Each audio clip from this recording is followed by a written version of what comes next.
Hello दोस्तों, स्वागत है आप सभी का अपना चैनल कॉमर्स क्लासेस में। तो आज हम पढ़ने वाले हैं साझेदारों के अवकाश ग्रहण करने पर पुनर्मूल्यांकन खाता एवं साझेदारों का पूंजी खाता। मतलब जब साझेदारी फर्म से अवकाश ग्रहण करता है, हमेशा के लिए व्यापार को छोड़कर जाता है, तब पुनर्मूल्यांकन खाता और साझेदारों का पूंजी खाता किस प्रकार बनाया जाता है, इसके बारे में आज हम डिटेल से पढ़ने वाले हैं। ठीक है, तो देखिए प्रश्न क्या है।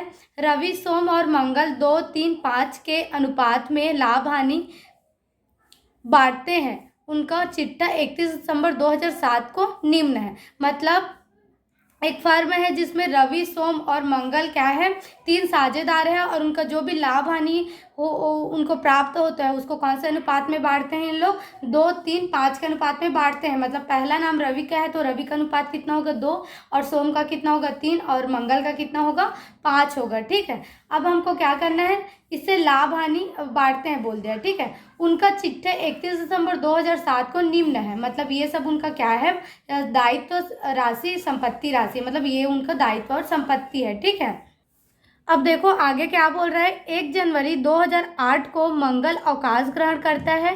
निम्न समायोजन को ध्यान में रखकर लाभ हानि समायोजन खाता एवं पूंजी खाता बनाइए। देखो 1 जनवरी 2008 को जो हमारा तीसरा साझेदार है मंगल, वो क्या करता है, अवकाश ग्रहण करता है। अवकाश ग्रहण करना मतलब क्या होता है पता है, कोई साझेदार हमेशा के लिए व्यापार से निकल जाता है। मतलब वो जीवित तो रहता है लेकिन वो व्यापार का साझेदार नहीं होता, उसको क्या बोलते हैं जी, अवकाश ग्रहण करना बोलते हैं। ठीक है, तो अवकाश ग्रहण करता है और निम्न समायोजन को ध्यान में रखकर लाभ हानि समायोजन खाता एवं पूंजी खाता बनाइए। तो देखो यहाँ लाभ हानि समायोजन खाता भली बोला गया है, तो आप इसको लाभ हानि नियोजन खाता मत समझिएगा। ठीक है, ये लाभ हानि समायोजन खाता का मतलब है पुनर्मूल्यांकन खाता। ठीक है, क्योंकि जब कोई साझेदार व्यापार को छोड़कर जाता है तो कौन सा खाता बनता है पता है, पुनर्मूल्यांकन खाता बनता है। ठीक है, जिसमें संपत्ति और दायित्व को क्या किया जाता है, फिर से गणना किया जाता है ना। तो ये लाभ हानि संयोजन खाता अर्थात नियोजन खाता नहीं है, बल्कि क्या है, पुनर्मूल्यांकन खाता बनाना है। ठीक है, और जब साझेदार व्यापार को छोड़कर जाएगा तो उस टाइम पे पूंजी खाता कैसे बनता है साझेदारों का, वो हमको क्या करना है, बनाना है। ठीक है, पूंजी खाता के अंतर्गत तो हमको संयोजन क्या दिया गया है, भवन एवं फर्नीचर में 5% वृद्धि हुआ। मतलब फिर से जब कोई साझेदार, जब मंगल व्यापार को छोड़कर गया तो संपत्ति और दायित्व का पुनर्मूल्यांकन किया गया, फिर से गणना किया गया, तो उन्हें पता चला कि जो भवन और फर्नीचर है उसके मूल्य में कितना % वृद्धि हुआ है, 5% वृद्धि हुआ। ठीक है, फिर सेकंड क्या बोल रहे हैं, लेनदारों पर 5% कटौती। मतलब लेनदार पर क्या करना है, 5% कटौती करना है। ठीक है, और देनदारों पर 10% अशोध्य ऋण संचय है। ठीक है, देनदारों पर कितना करना है, 10% अशोध्य ऋण संचय करना है। ठीक है, वैधानिक व्यय कितना है, 200 रुपये। वैधानिक व्यय कितना है जी, 200 रुपये। ठीक है, तो देखो सबसे पहले हम क्या बनाएंगे, लाभ हानि समायोजन खाता। लाभ हानि समायोजन खाता मतलब क्या होता है जी, पुनर्मूल्यांकन खाता होता है। ठीक है, तो सबसे पहले हम क्या बनाएंगे, पुनर्मूल्यांकन खाता, है ना। तो सबसे पहले हमको शीर्षक देना पड़ेगा लाभ हानि समायोजन खाता अर्थात पुनर्मूल्यांकन खाता। ठीक है, तो पुनर्मूल्यांकन खाता का प्रारूप क्या होता है जी, विवरण राशि। विवरण राशि जो बायां पक्ष का विवरण राशि होता है वो किसके लिए काम करता है, विकलन के लिए काम करता है। ठीक है, किसके लिए करता है जी, विकलन के लिए। ठीक है, और जो दाया पक्ष का विवरण राशि होता है वो किसके लिए काम करता है, समकलन पक्ष के लिए करता है। किसके लिए करता है जी, समकलन पक्ष के लिए करता है। ठीक है, तो अब आगे हम समायोजन को पढ़ते हैं और पुनर्मूल्यांकन खाता बनाते हैं। ठीक है, तो देखो क्या बोल रहा है, 1 जनवरी 2008 को मंगल अवकाश ग्रहण करता है। निम्न संयोजन को ध्यान में रखकर लाभ हानि संयोजन खाता एवं पूंजी खाता बनाइए। भवन एवं फर्नीचर में 5% वृद्धि। मतलब भवन और फर्नीचर के मूल्य में क्या किया गया है, 5% वृद्धि हुआ है ना। तो हमेशा याद रखना, जो आप पुनर्मूल्यांकन खाता बनाते हैं और जब हमारे संपत्ति के मूल्य में वृद्धि होता है, मतलब जो हमारे भवन है और फर्नीचर है वो क्या है, संपत्ति है ना, और संपत्ति के मूल्य में जब वृद्धि होता है तो उसको हमेशा पुनर्मूल्यांकन खाता कौन से पक्ष में लिखा जाता है, समकलन पक्ष में लिखा जाता है। ठीक है, हमेशा याद रखना, जब भी संपत्ति के मूल्य में वृद्धि होगा तो पुनर्मूल्यांकन खाता के अंतर्गत उसे समकलन पक्ष में लिखते हैं। ठीक है, तो उसी को लिखा गया है, भवन को और फर्नीचर को समाकलन पक्ष में, ठीक है। अब इसके अमाउंट, तो भवन का मूल्य कितना है, 2000 आया है, ठीक है। तो देखो तो भवन का मूल्य कितना है, 2000 रुपये है, ठीक है। तो ये 2000 आया कैसे, इसको देखते हैं, है ना। तो देखो प्रश्न में भवन कितना दिया गया हमको, 40,000 रुपये दिया गया है, ठीक है। तो जब हम 40,000 का कितना परसेंट निकालेंगे, 5% निकालेंगे, मतलब 5% वृद्धि किया गया है। तो जब 40,000 का 5% निकालेंगे तो कितना आ जाएगा जी, 2000 आएगा, ठीक है। तो एक बार देख लेते हैं कैसे निकालना है ना। तो 40 का कितना निकालेंगे, 5%। तो ये दोनों जीरो से दोनों जीरो क्या हो जाएगा, कैंसर। तो 5 चौक कितना हो जाएगा, 20 हो जाएगा, और बच्चा कितना है, 2 जीरो, तो 2 जीरो, है ना। तो ये कितना आ गया, 2000 रुपये, है ना। तो उसी को लिखा गया है भवन में 2000 रुपये, ठीक है। अब फर्नीचर को कितना है, 1000। अब देखते हैं 1000 कैसे आया, ठीक है। अब देखो फर्नीचर का कितना दिया गया है, 20,000 रुपये, है ना। तो 20,000 का भी कितना परसेंट निकालेंगे, 5% निकालेंगे, है ना। तो एक बार निकाल लेते हैं। 20,000 गुणा कितना आ गया, 5/100। ये दोनों जीरो से ये दोनों जीरो क्या हो जाएगा, कैंसिल हो जाएगा। 5 दूनी 10 और 2 जीरो तो 2 जीरो आ जाएगा, ठीक है। तो फर्नीचर का मूल्य कितना आ गया, 1000 रुपये है, ठीक है। उसी को फर्नीचर में कितना लिखा गया है, 1000 रुपये लिखा गया है, ठीक है। अब देखो आगे समायोजन में क्या बोला गया है, लेनदारों पर 5% कटौती। तो हमेशा याद रखना, जब देनदार पर कटौती होता है तो विकलन जाता है, कहाँ जाता है जी, विकलन। लेकिन लेनदारों पर कटौती बोला जाता है तो कहाँ जाता है, समकलन जाता है। क्योंकि ये क्या रहता है, हमारा लाभ रहता है, मतलब हम किसी से कर्ज लिए, ठीक है। अब वो हमको क्या दे रहे हैं, छूट दे रहे हैं, मतलब हम 10,000 रुपये लगते बोल रहे हैं केवल 9,000 वापस करना। तो ये हमारे लिए क्या है, लाभ है ना। तो ये लाभ को हमेशा पुनर्मूल्यांकन खाता कौन से पक्ष में लिखते हैं, समकलन पक्ष में लिखते हैं, ठीक है। तो उसी को लिखा गया है लेनदारों पर कटौती, है ना, समाकलन पक्ष में। अब लेनदार में कितना परसेंट बोला है हमको, 5% बोला है, ठीक है। तो हमको लेनदार प्रश्न में कितना दिया गया है, इसको देखते हैं, ठीक है। तो देखो लेनदार में हमको कितना दिया गया है, अमाउंट 12,000 रुपये दिया गया है, ठीक है। तो 12,000 का जब हम 5% निकालेंगे तो कितना आएगा पता है, 600 रुपये आएगा। कैसे आएगा, अगर 10% निकालेंगे 12,000 का तो 1200, लेकिन 5% बोला है तो 1200 का आधा कितना होगा, 600 होगा, है ना। तो लेनदार की कटौती पर कितना आएगा, 600 रुपये आएगा, ठीक है। तो उसी को लिखा गया है लेनदारों पर कटौती 600 रुपये, ठीक है। आया समझ में। अब आगे देखो क्या बोला गया है, देनदारों पर 10% अशोध्य ऋण संचय करना है, ठीक है। देनदारों पर हमको क्या करना है, 10% अशोध्य ऋण के लिए संचय करना है, ठीक है। तो देनदारों पर जब भी अशोध्य ऋण संचय या देनदारों पर कटौती बोलते हैं तो उसको पुनर्मूल्यांकन खाता कौन से पक्ष में लिखा जाता है, विकलन पक्ष में लिखा जाता है, ठीक है। तो उसी को लिखा गया है पुनर्मूल्यांकन खाता के विकलन पक्ष में अशोध्य ऋण संचय से 1500 रुपये, ठीक है। अब देखो ये 1500 रुपये आया कैसे हैं। तो हमको प्रश्न में मतलब आर्थिक चिट्ठा में देनदार के लिए कितना दिया है, 1500 रुपये दिया है, 15,000 रुपये दिया है, ठीक है। तो 15,000 का कितना परसेंट निकालेंगे, 10% निकालेंगे। तो 15,000 का 10% कितना होता है जी, 1500 रुपये होता है, ठीक है। कितना होता है, 1500 रुपये, है ना। तो उसी को लिखा गया है अशोध्य ऋण संचय से 1500 रुपये, ठीक है। फिर उसके बाद हमको कौन सा समायोजन बोला गया है, वैधानिक व्यय। तो व्यय हमेशा कहाँ क्या होता है, खर्च होता है, और खर्च हमेशा प्रश्न कौन से पक्ष, पुनर्मूल्यांकन खाता कौन से पक्ष में आता है, विकलन पक्ष में, है ना। तो इसको भी लिखा गया है वैधानिक व्यय से 200 रुपये, ठीक है। अब इसका अमाउंट तो दे दिया है हमको 200 रुपये, तो इसको परसेंट निकालने की आवश्यकता नहीं है, तो सीधा क्या लिख देंगे और डायरेक्ट 200 रुपये लिख देंगे, ठीक है।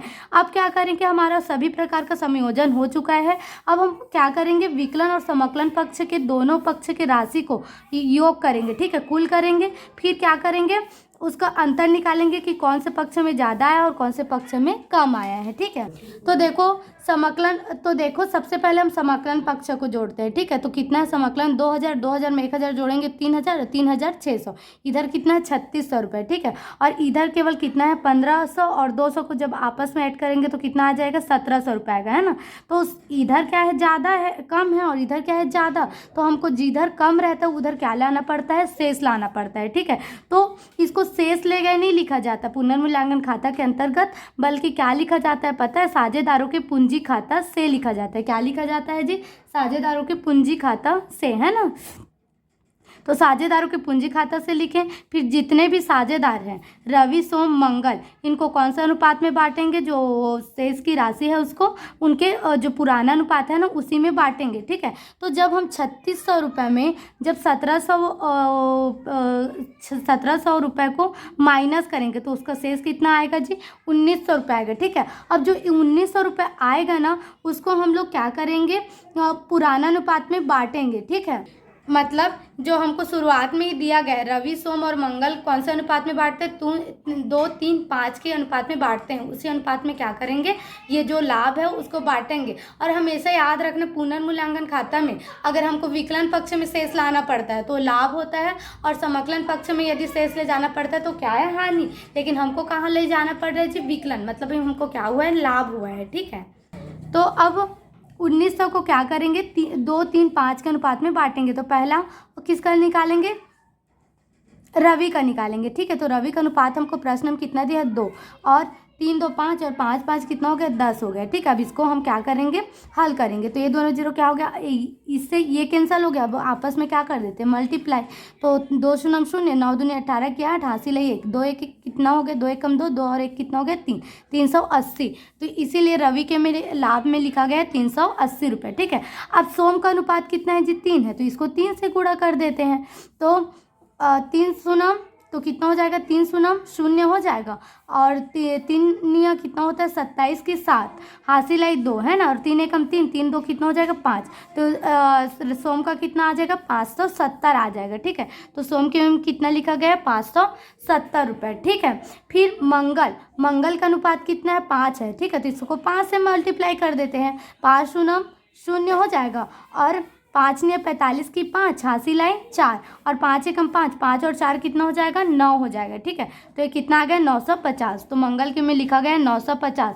अब इस तीनों को ऐड करेंगे आपस में तो कितना आएगा? 1900 रुपये आ जाएगा। ठीक है, अब 1500, 200 और 1900 को तीनों को आपस में ऐड करेंगे तो कितना आएगा? 3600 रुपये आ जाएगा। ठीक है, तो अब हमारे दोनों पक्ष का योग क्या हो गया? बराबर हो गया है ना, 3600 रुपये और क्या हो गया? 3600 रुपये। ठीक है, तो ये हमारा जो पुनर्मूल्यांकन खाता था वो क्या हो गया? तैयार हो गया। ठीक है, बन गया।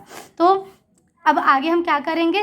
साझेदारों का पूंजी खाता बनाएंगे। ठीक है, अब बनाएंगे साझेदारों का पूंजी खाता। ठीक है, तो साझेदारों का पूंजी खाता का प्रारूप क्या होता है जी? विवरण, और जितने भी साझेदार होते हैं उनके राशि वाला खाना होता है। ठीक है, जैसे कि रवि सोम मंगल है ना, उनका राशि वाला खाना। ये जो बाह्य पक्ष है वो किसके लिए काम करेगा? विकलन के लिए, है ना। और सेम हमको वही क्या बनाना है? दाया पक्ष में भी बनाना है विवरण, रवि सोम मंगल का राशि वाला खाना बनाना है। ठीक है, तो बाया पक्ष किसके लिए काम करता है? विकलन के लिए काम करता है। ठीक है, और दाया पक्ष किसके लिए काम करता है? समकलन के लिए काम करेगा। ठीक है, तो देखो साझेदारों के पूंजी खाता में सबसे पहले हमारा क्या आता है? साझेदारों का पूंजी आता है। ठीक है, अब साझेदारों का पूंजी खाता है तो पूंजी खाता तो लिख नहीं सकते उसको, तो उसको क्या लिखा जाता है? शेष लाया गया लिखते हैं। ठीक है, देखो शीर्षक हम क्या देंगे? शेष लाया गया देंगे, और लिखाएगा हमारा पूंजी का राशि ही। ठीक है, और वो भी कौन से पक्ष में लिखाता है? समकलन पक्ष में लिखाता है ना। तो देखो आर्थिक चिट्ठा में रवि सोम और मंगल का जो क्या बोलते हैं पूंजी वो कितना दिया गया है? 20,000, 18,000 और कितना दिया? 16,000। तो इसको पूंजी खाता में भी लिखेंगे 20, 18 और 16,000 रुपये। ठीक है, तो उसी को लिखा गया है। शेष लाया गया 20,000 रुपये रवि के में, सोम के में 18,000 रुपये और मंगल के में कितना है? 16,000 रुपये। ठीक है, अब आगे क्या है? सामान्य संचय को, तो हमको आर्थिक चिट्ठा में जो सामान्य संचय की राशि दिया गया है उसको पुराने साझेदारों में उनके पुराने अनुपात में क्या करना पड़ता है? वितरित करना पड़ता है। ठीक है, और सामान्य संचय की राशि को हमेशा समकलन पक्ष में पुराना अनुपात में पुराने साझेदार को बांटा जाता है। ठीक है, इसमें जो साझेदार व्यापार को छोड़कर जाते रहता है उसको भी वो राशि मिलता है सामान्य संचय का। ठीक है, तो देखो प्रश्न में सामान्य संचय की राशि कितना दिया गया है? 18,000 रुपये दिया गया है। ठीक है, कितना दिया गया है जी? 18,000 रुपये। अब जो 18,000 है ना उसको कौन सा अनुपात में बांटेंगे? 3 2 5 के अनुपात में बांटेंगे। ठीक है, तो हम बांट लेते हैं यहीं पर। ठीक है, तो रवि का अनुपात देखो, हमारा संचय का अमाउंट कितना है? 18,000 रुपये। ठीक है, और हमारा पहला साझेदार कौन है? रवि। तो रवि का अनुपात कितना है? 2, तो इसको 2 लेंगे। 3 2 5, 5 और 5 कितना हो जाएगा? 10। तो बट्टा कितना आ गया? 10। तो ये जीरो से ये जीरो क्या हो गया? कैंसिल हो गया। 2 शून्य 0, 2 शून्य 0, 8 दूनी 16, 6, हासिल है 1, 2 एकम 2, 2 और 1 कितना हो गया? 3। तो हमारे संचय की राशि रवि को कितना मिलेगा? 3600 रुपये मिलेगा। ठीक है, फिर उसके बाद हमारा कौन है जी? सोम है। तो सोम को कौन से अनुपात में मिलना है? 3। तो अब 3 से इसका मल्टीप्लाई कर देते हैं। 3 शून्य 0, 3 शून्य शून्य और 8 के 24 की 4 हासिल आई 2, 3 एकम 3, 3 दो कितना आ गया 5। तो हमको हमारा जो सोम है उसको संचय की राशि कितना मिलेगा 5400 रुपये मिलेगा, मतलब 5400 रुपये मिलेगा। ठीक है, अब फिर हमारा जो मंगल है उसका अनुपात कितने 5, तो 5 आ गया। ठीक है, यहाँ से 3 2 5, 5 और 5 कितना हो गया 10, तो बट्टा कितना आ गया 10। फिर ये 0 से 0 कट जाएगा, 5 से इसको मल्टीप्लाई कर देते हैं। तो 5 शून्य शून्य 5 शून्य शून्य 5 अट्ठे 40 के 0 हासिल आई 4, 5 एकम 5, 5 और 4 कितना हो गया 9, तो 9 आ गया। मतलब संचय की राशि में जो रवि है उसको 3600 रुपये मिला, सोम को 5400 रुपये मिला और मंगल को 9000 रुपये मिला। ठीक है, तो उसी को लिखा गया है सामान्य संचय को 3600 रुपये रवि, सोम के में आया 5400 रुपये और मंगल के में आया 9000 रुपये। ठीक है, फिर क्या है लाभ हानि खाता। तो हमारा जो पुनर्मूल्यांकन खाता बना था ना उसमें जो भी हम लाभ हानि करके शेष निकाले थे साझेदारों के पूंजी खाता, उसको कहाँ लिखना पड़ता है साझेदारों के पूंजी खाता में लिखना पड़ता है। ठीक है, तो हमको पुनर्मूल्यांकन खाता में शेष कहाँ ले जाना पड़ा था विकलन में ले जाना पड़ा था। तो उसका अब शेष का जब हम पूंजी खाता में लेखा करेंगे तो उसका शेष कहाँ आएगा समाकलन में आएगा। ठीक है, लाभ हानि खाता को। तो यहाँ हम जो साझेदार के पूंजी खाता से करके निकाले थे 380 570 950 करके, है ना, उसी को हम तो साझेदार के पूंजी खाता में समाकलन पक्ष में लाभ हानि खाता को करके लिखे हैं। ठीक है, लाभ हानि खाता को 380 570 और 950 ये आ गया। अब हमारा केवल इतना ही पूंजी खाता के अंतर्गत लेखा होगा। ठीक है, अब हमारा देखो समाकलन पक्ष में तो ये सब है, विकलन पक्ष में तो कुछ है ही नहीं, तो इधर का जोड़कर हमको इधर क्या लाना पड़ेगा शेष लाना पड़ेगा। ठीक है, तो सबसे पहले हमारा जो मंगल है उसका करते हैं। ठीक है, उसका योग करते हैं क्योंकि मंगल अब क्या कर रहा है व्यापार को हमेशा के लिए छोड़कर जा रहे हैं, अवकाश ग्रहण कर रहे हैं। ठीक है, तो इसको शेष ले गए करके नहीं लिखेंगे बल्कि क्या लिखेंगे पता है मंगल के ऋण खाता से। ऋण खाता से इसलिए आ रहा है क्योंकि जो हमारा मंगल है अब व्यापार को छोड़कर जा रहे हैं, अब उसका शेष नहीं आएगा, बस केवल अब उसको जो राशि देंगे वो हमारे लिए क्या रहेगा ऋण रहेगा। ठीक है, इसलिए इसको क्या लिखे मंगल के ऋण खाता से। तो 16 और 9 कितना हो गया जी 25,000 रुपये हो गया। कितना हो गया 25,000 रुपये। और 25,000 में 950 को जोड़ेंगे तो कितना आ जाएगा 25,950। तो उसी को लिखा गया है मंगल के ऋण खाता से 25,950। ठीक है, अब हमारा जो सोम और रवि और सोम है वो तो नहीं जा रहे हैं ना व्यापार को छोड़कर, वो तो व्यापार में ही है, तो उनका क्या आएगा शेष ले गए करेंगे। इधर लाने के लिए राशि को जो शेष लाएंगे उसको शेष ले गए करके शीर्षक देंगे और ये सभी को जोड़ के लिख देंगे। तो देखो 20,000 में 3,600 को जोड़ेंगे तो कितना हो जाएगा 23,600 और 380 को जोड़ेंगे तो कितना हो जाएगा 23,980 होगा। तो 23,980 लिखा गया है। ठीक है, फिर सोम का कितना है 18,000 और 5,400 और कितना है 570। तो 18,000 में 5,000 को जोड़ेंगे तो कितना हो जाएगा जी